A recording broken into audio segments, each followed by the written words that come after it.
Force क्या होता है? फोर्स मतलब है फोर्स इज ए पुश और पुल exerted on a body by the interaction of two or more bodies. Force का मतलब क्या है? पुश और पुल जो बॉडी के ऊपर एक्सर्ट होता है due to interaction between two और मोर बॉडीज, उसको बोला जाता है which is responsible for displacement of the body, which is responsible for displacement of the body. आगे स्टार मार्क करके लिखो. Push is always directed. कुठं असतो पुश? टुवर्ड्स द बॉडी का away from the body? Push towards the body. And pull is directed away from the body. कळतं ना हे? बॉडीला ढकलायचंय म्हणजे बॉडीकडे फोर्स अप्लाय होतो. बॉडीला ओढायचंय म्हणजे बॉडीपासून अवे फोर्स अप्लाय होतो. पुश म्हणजे ढकलणे, पुल म्हणजे ओढणे, वर.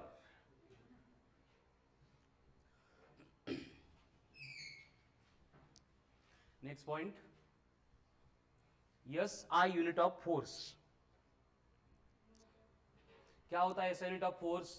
देखो हम आगे न्यूटन का सेकंड लॉ पढ़ेंगे, उसमें हमें ये फॉर्मूला मिलने वाला है F is equals to M into A, जहां पे m का मतलब होगा मास, तो मास का यूनिट होगा किलोग्राम. एक्सेलरेशन मतलब मीटर पर, तो KG metre per second square. ये हो गया ऐसा यूनिट ऑफ फोर्स जिसको हम क्या करते हैं? रिप्लेस करते हैं with Newton.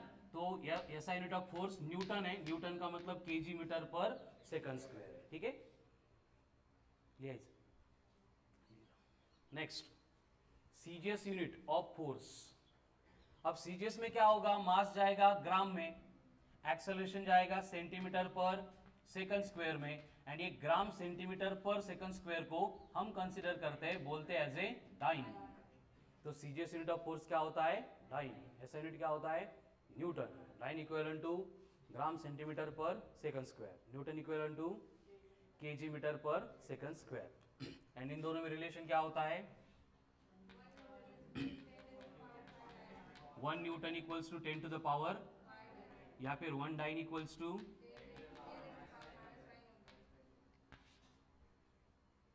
1 Newton equals to 10 to the power plus 5 dyne, या फिर 1 dyne equals to 10 to the power minus 5 newton. ये हो गए एसआई एंड सीजीएस यूनिट. कभी कभी फोर्स के और भी यूनिट दिए जाते हैं जिनको हम बोलते हैं gravitational unit of force. Write down, gravitational unit of force, gravitational unit of force. और ग्रेविटेशनल यूनिट ऑफ फोर्स आता है एक केजीएफ. केजीएफ क्या होता है? केजीएफ का मतलब kilogram force. Very good, write down. KGF means kilogram force. आणि याचा अर्थ काय होतो? It means force exerted by, force exerted by 1 kg. मतलब अगर 1 किलो मास है तो वो जो फोर्स एक्सर्ट करता है उसको हम क्या बोलते हैं? केजीएफ बोलते हैं, 1 kgf.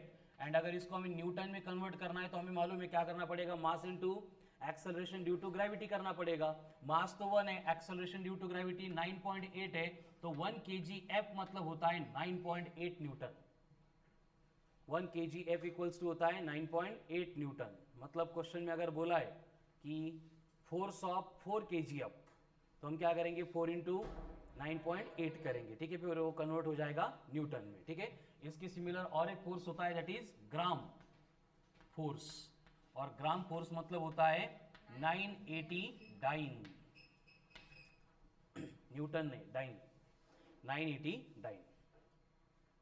हे दोन तर माहितीच आहे, हे पण आता माहित करून घ्या. ठीक आहे, फायनल एक्झाम मध्ये येत नाही शक्यतो, बट आपल्या टेस्ट मध्ये काही पण येऊ शकतं. ठीक आहे, तो be prepared for it. Gram force मतलब 980 डाइन, केजीएफ मतलब 9.8 न्यूटन.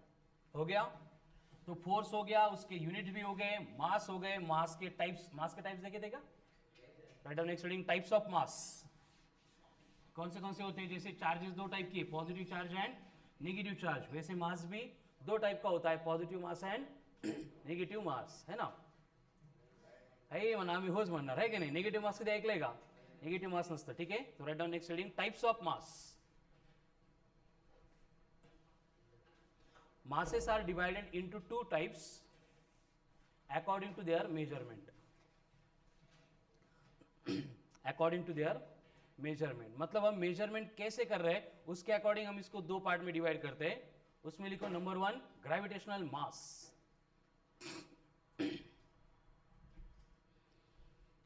ग्रेविटेशनल मास क्या होता है? ग्रेविटेशनल मास का मतलब, gravitational mass is defined as, write down, gravitational mass is defined as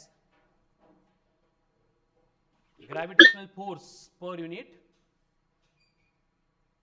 acceleration due to gravity, or gravitational force divided by acceleration due to gravity.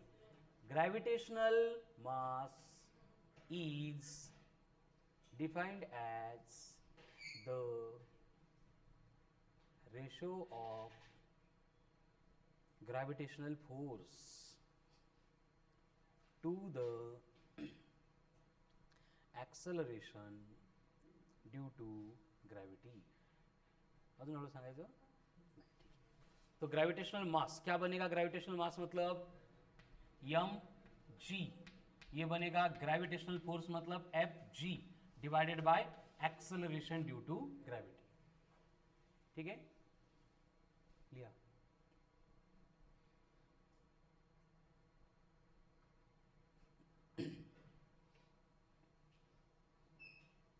Second type होती है mass की, that is inertial mass. Inertial mass, inertial mass. अब ये inertial मास मतलब क्या होगा?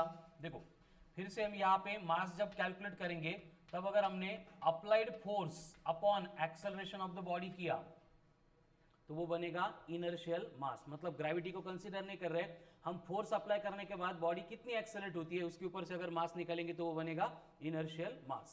क्या लिखेंगे फिर इनर्शियल मास के लिए? Ratio of applied force to the acceleration of the body. applied force to the acceleration of the body. Applied force to the acceleration of the body.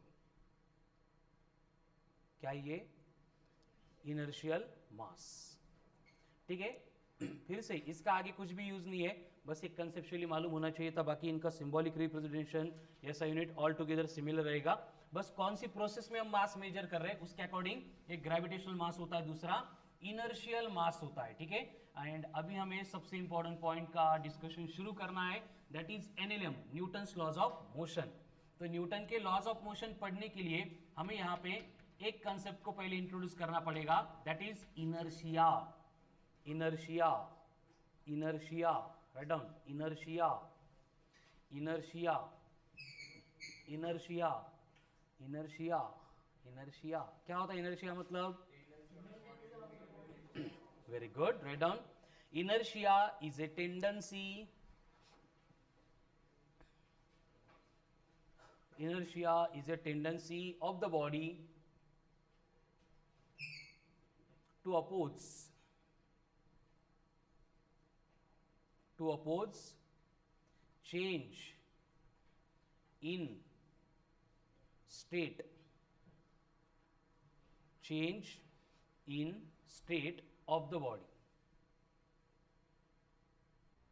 either state of rest,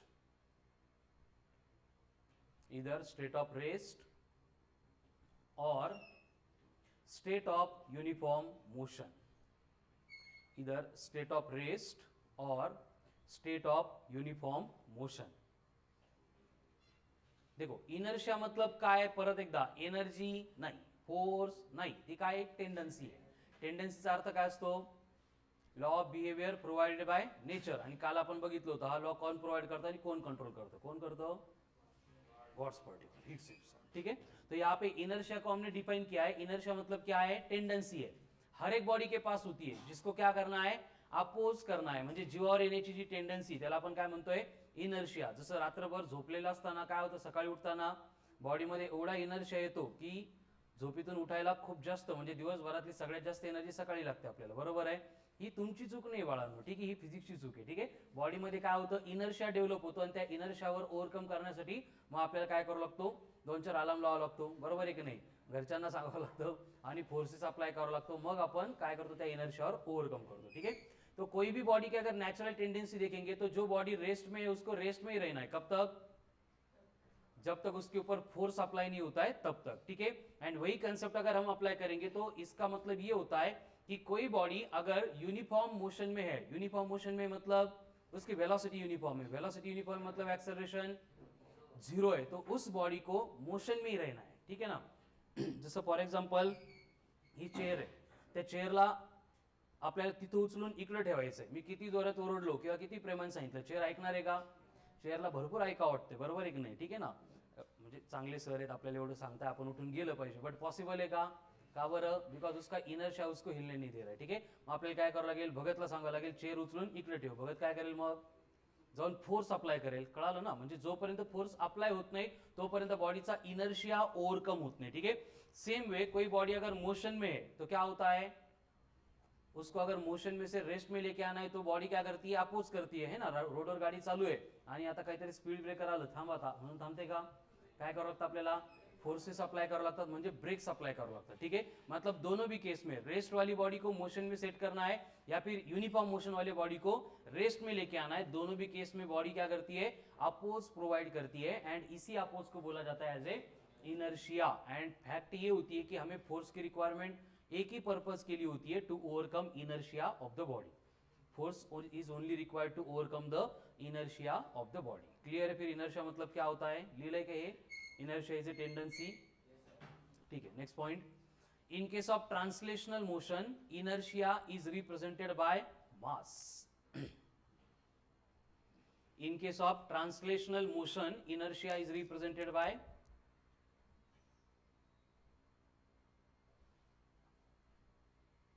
tendency of inertia is represented by mass. In case of translational motion, tendency of inertia is represented by mass.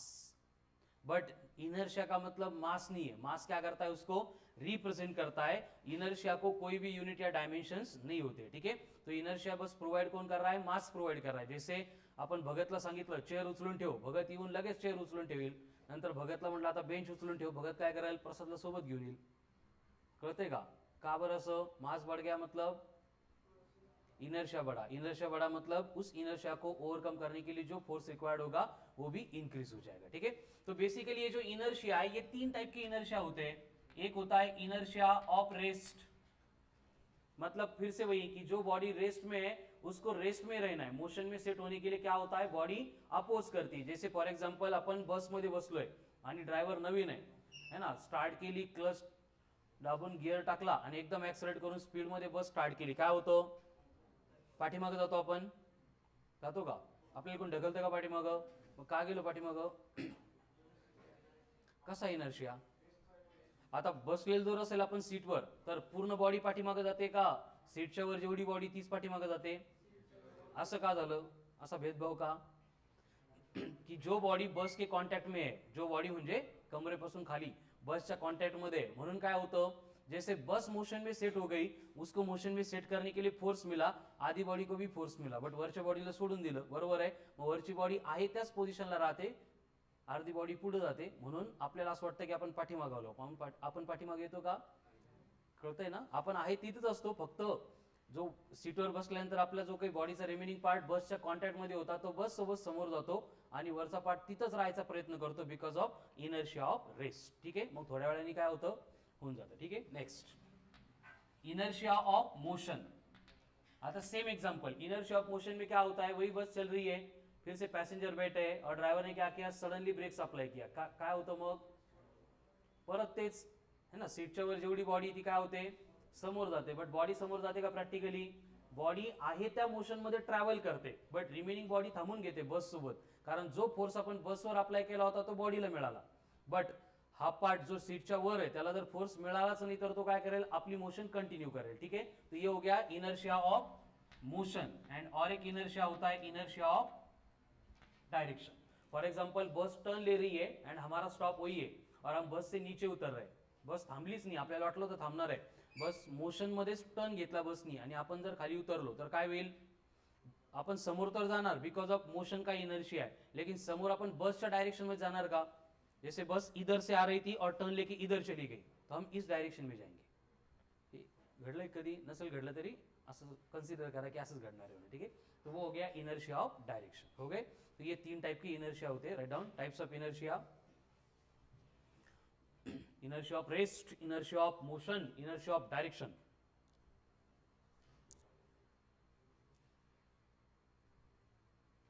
Inertia of rest, inertia of motion, inertia of direction.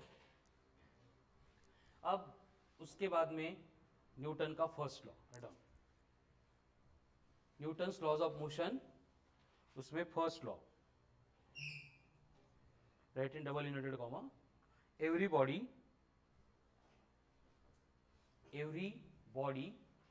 remains,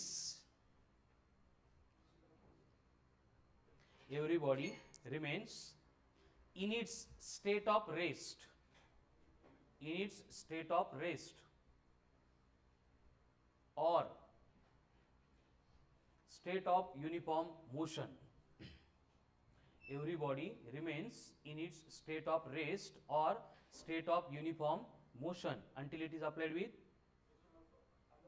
very good, until it is applied with external unbalanced force, until it is applied with external unbalanced force.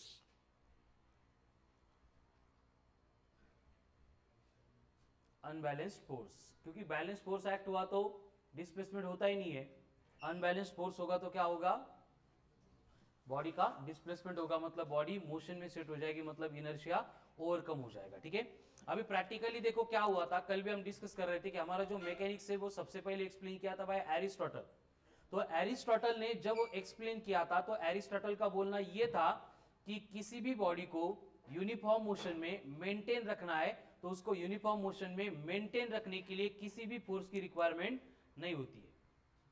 Sorry, उसने क्या बोला था, body को अगर uniform motion में maintain रखना है तो यूनिफॉर्म मोशन में मेंटेन रखने के लिए वहां पे क्या होती है, फोर्स की रिक्वायरमेंट होती है. ये किसने बोला था, एरिस्टोटल ने. जैसे फॉर एग्जांपल एक टॉय कार है ना, सेलची नाही आहे, ते दोरी बांधून ओढायची आहे ना, छोटं बाळ भगत सारखं काय करतंय, त्या टॉय कारला ओढायला लागले आणि जोपर्यंत ते ओढतंय तोपर्यंत टॉय कार मोशन मध्ये असणार आहे. त्यांनी ओढायचं बंद केलं तर कार काय होईल, मोशन परफॉर्म करेल का, थांबून जाईल. हाच पार्ट एरिस्टोटल एक्सप्लेन करतोय कि अगर बॉडी की यूनिफॉर्म मोशन मेंटेन रखनी तो वहां पे हमें फोर्स अप्लाई करना पड़ेगा.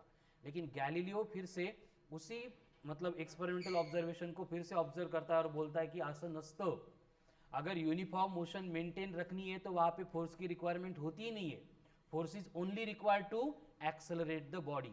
मग एरिस्टॉटलने जे टॉय कारचं एक्झाम्पल सांगितलं होतं भगतच्या, ठीक आहे, तर त्या केसमध्ये काय होतंय, मग गैलीलियो सांगतो कि वहां पे एयर का रेजिस्टेंस एंड फ्रिक्शनल फोर्सेस होते हैं, उनको ओवरकम करने के लिए हमें फोर्स अप्लाई करना पड़ता है. हमने अगर वहां पे फ्रिक्शन एंड एयर रेजिस्टेंस दोनों को निकाल दिया तो एक बार बॉडी मोशन में सेट की तो वो बॉडी मोशन में ही रहेगी. कब तक, जब तक उसके ऊपर दूसरा कोई फोर्स एक्ट नहीं होगा तब तक. ठीक है, और उसका एग्जांपल होता है कुछ जैसे ट्रेन है, अगर ट्रेन को ऑब्जर्व किया है तो जब ट्रेन प्लेटफॉर्म से शुरू होती है तो इंजन से निकलने वाला जो स्मोक होता है वो मैक्सिमम होता है, ट्रिमेंडस होता है. लेकिन जब वो 2-5 किलोमीटर ट्रैवल करते हैं उसके बाद में इंजन के ऊपर स्मोक ही नहीं दिखता है. मतलब ऐसे क्यों होता है, एक बार ट्रेन मोशन में सेट करने के लिए फोर्स अप्लाई करना पड़ता है, ट्रेन मोशन में सेट हो गई उसके बाद में उसकी यूनिफॉर्म मोशन मेंटेन रखने के लिए फोर्स की रिक्वायरमेंट एकदम नेग्लिजिबल होती है, वो भी ओवरकम करने के लिए एयर का रेजिस्टेंस, क्योंकि फ्रिक्शनल फोर्सेस तो एकदम नेग्लिजिबल होते हैं इन केस ऑफ ट्रेन. ठीक है, तो ये हो गया first law. Second law, rate of change of momentum. Very good. Rate of change of momentum is directly proportional to the rate of change of momentum is directly proportional to the applied force. मतलब body का जो momentum change होगा, अब momentum मतलब क्या, वही product of mass into velocity जो कल डिस्कस किया था. तो वो जब भी चेंज होता है तो उसका चेंज डिपेंड करता है कि हमने कितना फोर्स अप्लाई किया था. यानी F बनेगा proportional to dp upon dt, फिर यहाँ पे प्रोपोर्शनलिटी साइन है उसको रिप्लेस करके हम कांस्टेंट लेके आएंगे k, तो ये k मतलब क्या बनेगा, कांस्टेंट ऑफ प्रोपोर्शनलिटी, ठीक है। बट हर एक सिस्टम ऑफ यूनिट में k की वैल्यू होती है 1, इसलिए F फोर्स का बेसिक फॉर्मूला होता है dp अपॉन dt, ठीक है। F इक्वल्स टू होता है dp upon dt, but p का मतलब क्या था, very good, mass into velocity, तो F इक्वल्स टू क्या बनेगा, d by D T of m into V, but mass तो कभी चेंज नहीं होता है, तो m को बाहर लेंगे तो ये क्या बना, dv upon dt, dv upon dt मतलब change in velocity per unit time, मतलब एक्सेलरेशन। तो अभी हमें यहाँ पे मिळता आहे F equals to m into a, हे न्यूटननी सांगितलंच नव्हतं, ते आपल्याला बरं वाटावं म्हणून आपण सिम्प्लिफाय केलं, ठीक है। F equals to m, Newton ने क्या बोला था, फोर्स प्रोपोर्शनल होता है to the rate of change of momentum, यानी F proportional to dp by dt था, ठीक है। राइट, ये हो गया न्यूटन का second law of motion.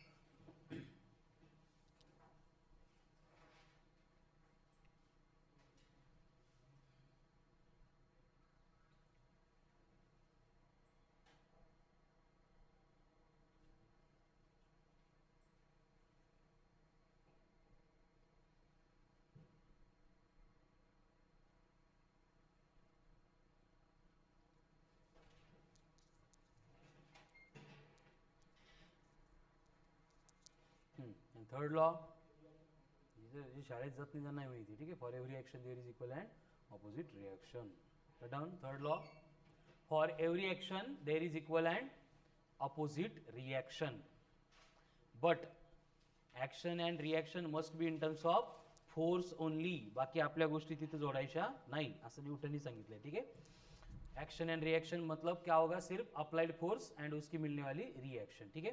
For every action there is equal and opposite reaction, action and reaction must be in terms of forces only, ठीक है। तो ये हो गया न्यूटन का थर्ड लॉ ऑफ मोशन।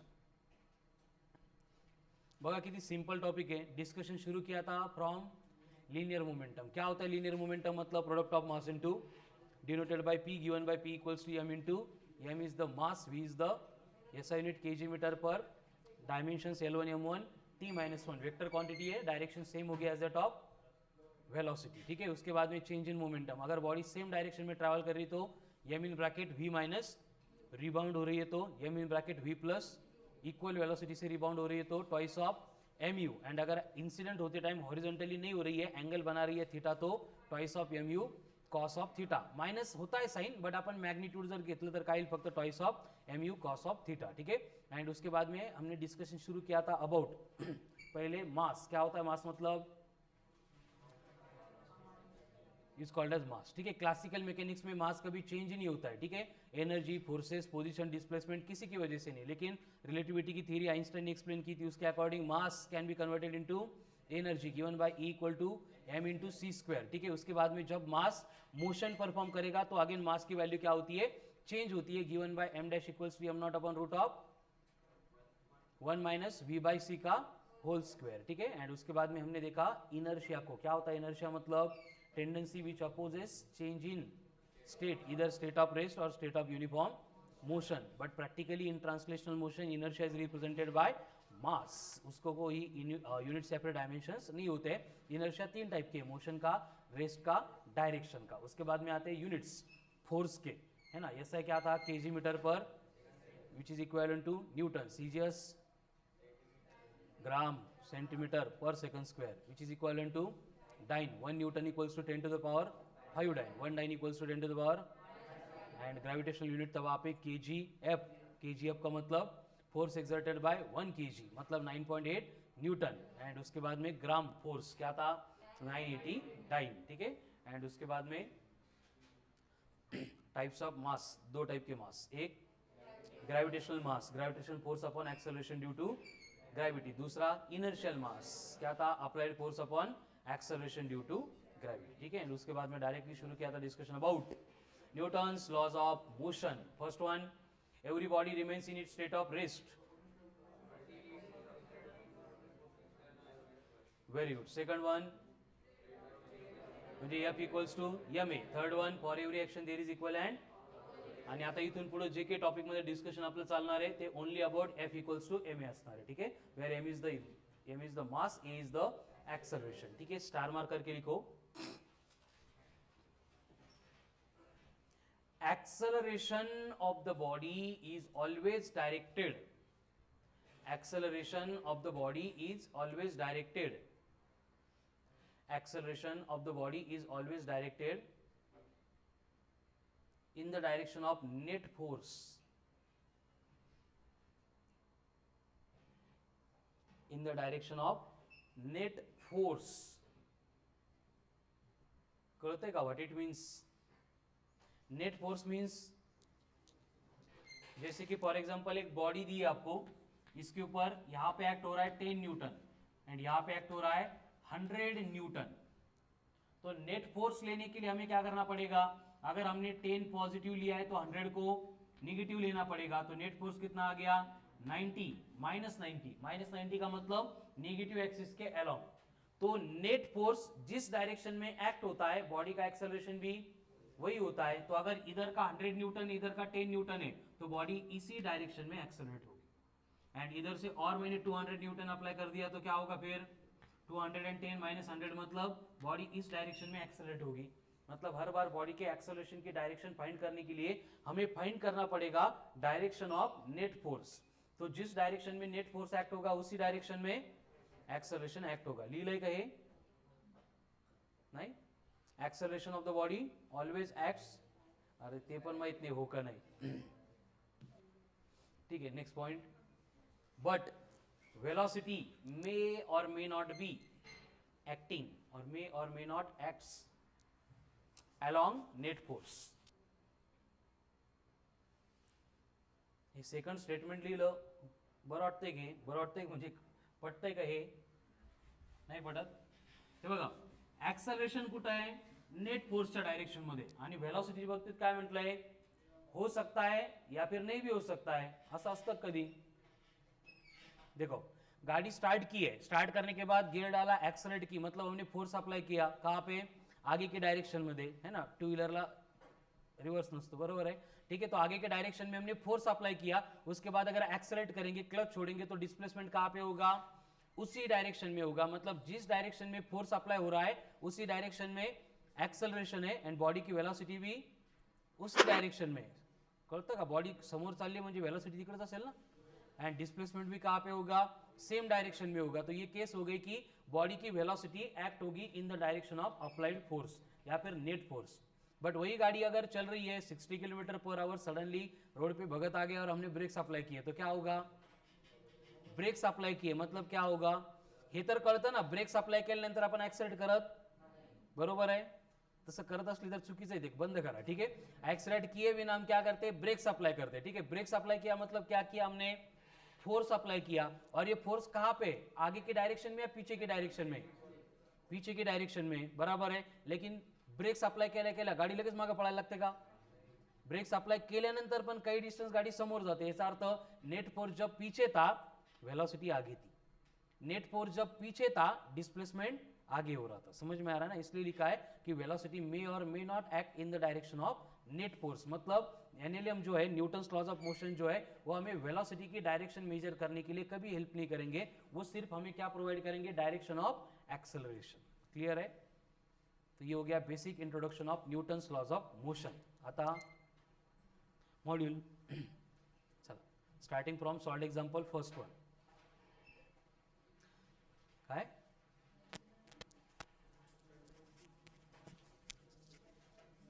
चला 1 to 10 पहिले 10 एक्झाम्पल कंप्लीट करायचे, त्यानंतर जायचंय. आज सुट्टी सगळीकडे? अरे आज थोडी असतं, क्रिसमस आहे, सुट्टी नाही पाहिजे. मागे तर सुट्ट्या काय गेले पोरं तुम्ही? खेळायचं, बागायचं वगैरे सकाळी सकाळी दिवसभर मोकळे पाहिजे. एकजण असते आपण फिरायला दिवस असते यार. तुला एकट्याला बाकीच्यांना दे. चला फॉर एक्झाम्पल फर्स्ट.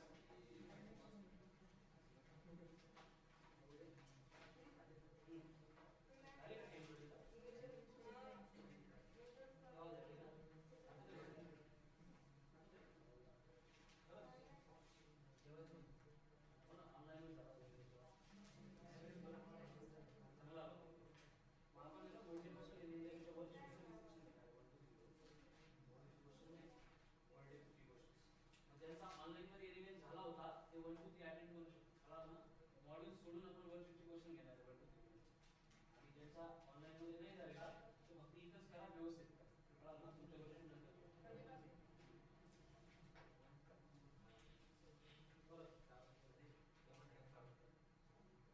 दोन नंतर येणार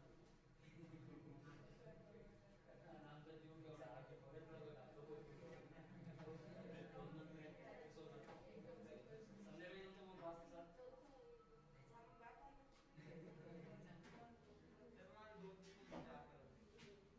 कधी पण काय घेणार आहे घरी सोडत ते चला पटपट किती झाले नंबर 7 झाले का चला 8 1 आजपासून नाही बेटा मंडे पासून काय म्हणते आजपासून पुढे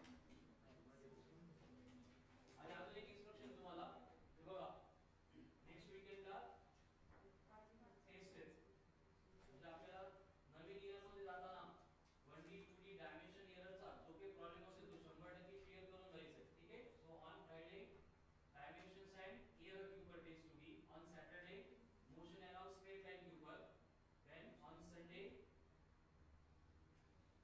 motion in plane Cooper test to be on Monday PCB UB on Tuesday dimensions 1D and 2D तीनों टॉपिक के ऊपर टेस्ट ठीक है पीसीबी छोड़ के जो बाकी की टेस्ट है strictly based on module basic questions आहे स्ट्रॅटेजी म्हणजे नवीन वर्षामध्ये आपल्याला असं फील आला पाहिजे की नाही आपलं सगळं 100% कंप्लीट झालं कळलं ना त्यामुळे थोडंसं एफर्ट घ्या बाकीचे लेक्चर थोडं सुट्टे मारते झाले नवीन वर्षामध्ये आपल्याला एएनएम थोडं बाकी टॉपिकमध्ये प्रॉब्लेम नको कळलं ना या म्हणजे लाईन बेटा पूरा टोळी vector plus motion in plane plus projectile plus relative complete motion in plane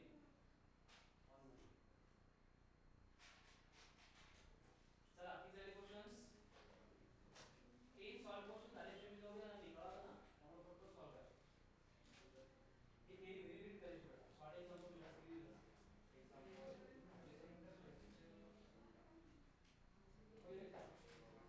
first one second one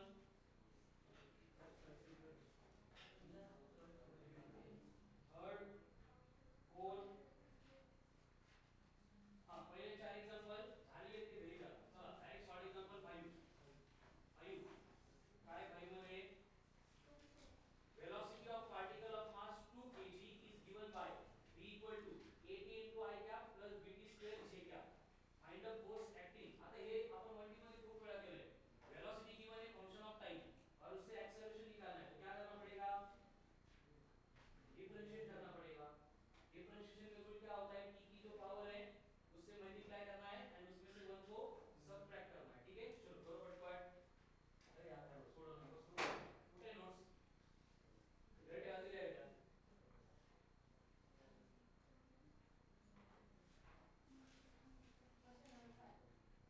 चलो हो गया 5 यस सर 6 1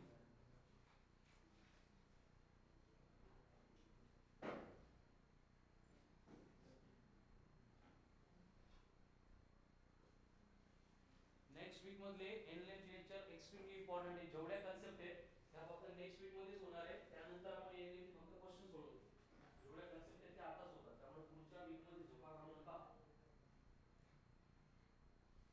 चलो आगे आंसर 51 का नेक्स्ट क्वेश्चन नंबर 6 याला काय करायचं तो फक्त डिफरेंशिएट करून मास ने मल्टीप्लाय करायचं ठीक आहे व्हॅल्यू पण दिलेली आहे घ्यायची क्वेश्चन नंबर 6 बघा काय दिले particle moves in the xy plane under the action of force such that value of its linear momentum px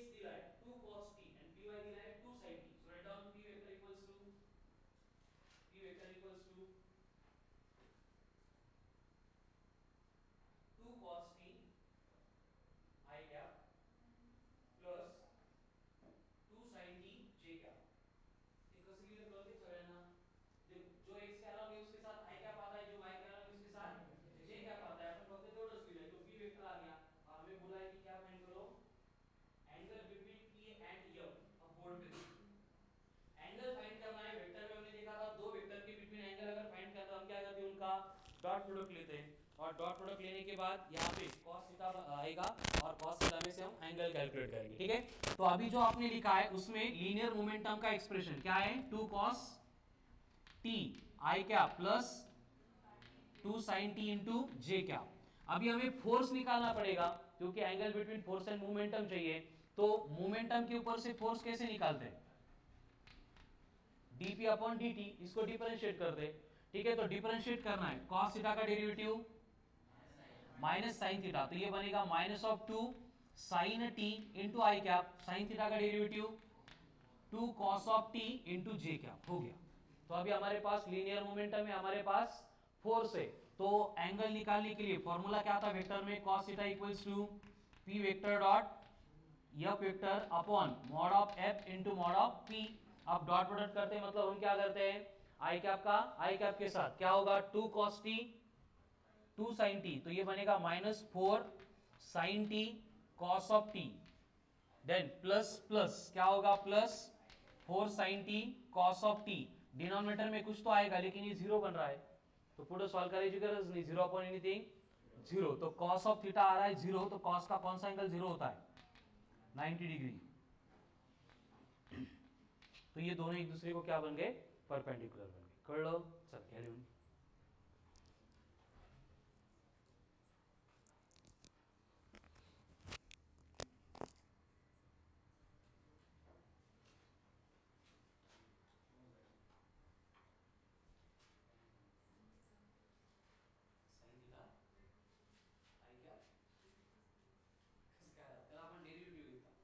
डेरिव्हेटिव्हचा formula घेतला, cos थीटाचा डेरिव्हेटिव्ह असतो मायनस sin थीटा, हे कुठून आलं आता, युनिट्स अँड मेजरमेंटची मॉड्यूल आहे का, सुरुवातीला बेसिक मॅथ्स दिले त्याच्यामध्ये फॉर्म्युले दिले, ठीक आहे, हे करून घ्या। का इथं डायरेक्ट लक्षात ठेवते सर। चलो ये कौन सा होता, फिफ्थ वन आगे 6 होता का, 7 झाले आपले। सेम डायरेक्शन में चेंज इन मोमेंटम क्या होगा, नहीं अपोजिट डायरेक्शन में स्ट्राइक रिबाउंड हो रहा है, मतलब ये bracket v plus you and upon time करना पड़ेगा, फोर्स आएगा। चला क्वेश्चन नंबर 8 काय दिले 8 मध्ये, 100 ग्राम iron ball having velocity 10 meter per second collides collides with a wall at an angle of 30 degree and rebounds with the same speed at same angle if the period of contact between the ball and wall is 0.1 second, then force experienced by the wall is। आता यहाँ पे क्या करना पड़ेगा, dp by dt करना है, फिर से चेंज इन मोमेंटम हमें मालूम है, अगर बॉडी हॉरिजॉन्टली नहीं जाती तो twice of mu cos of theta and time दिया है कितना है 0.1, बट यहाँ पे थीटा देते टाइम विद द वॉल दिया है, कितना दिया है 30 डिग्री, तो अपन कुठे घेतो हॉरिजॉन्टल सोबत, तो कितना बनेगा 60 डिग्री। तो क्या बनेगा, change in momentum write down dp equals to twice of mu cos of theta, 2 mu cos of theta। आता 2 म्हणजे 2, मास कितना दिया है 100 ग्राम म्हणजे 0.1 इंच, u कितनी है 10, तर काय 2 इंटू 0.1 इंटू 10 इंटू cos 60 कितना है 1/2, हा वॉल सोबत दिला आहे, आपल्या हॉरिझॉन्टल सोबत दिला आहे, ये होतो 60 डिग्री, मग cos 60 1/2 है, तो 2 2 कैंसिल, 10 इंटू 0.1 1, तो dp कितना आ गया 1 आ गया, बराबर। एंड हमें चाहिए फोर्स, फोर्स क्या होता है dp अपॉन dt, तो 1 अपॉन 0.1 10, फोर्स आ गया 10 न्यूटन, 10 इज दिले ना,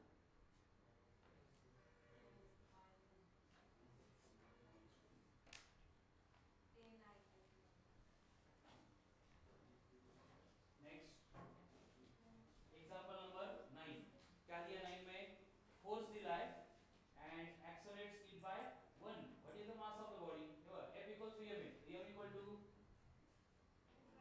F by 8 लिया, मग F equals to ma, therefore m equal to F upon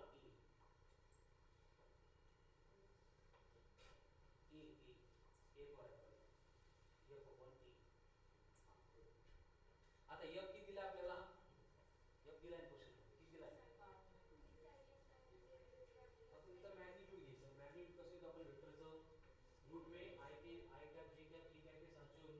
करके ऍडिशन. चलो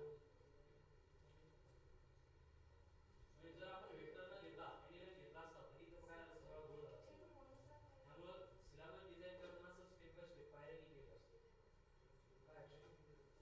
काय किती येत आहे काय रे 10 रूट 2 f अपॉन एक्सेलरेशन कितना है 1 तो 10 रूट 2 अपॉन 1 मास आ गया रूट 2 मतलब 1.4 1.4 into 10 14 kg.